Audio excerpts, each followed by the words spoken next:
Hey DIYers, I'm Mark Montano, and today on Make Your Mark, we are trying our hand at weaving.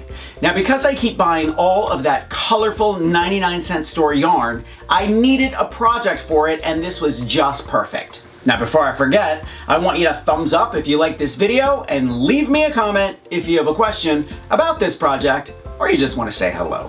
Are you ready? Let's get weaving.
Grab some colorful yarn at the 99-cent store, rip up an old t-shirt or an old shirt or some fabric, and get your weave on.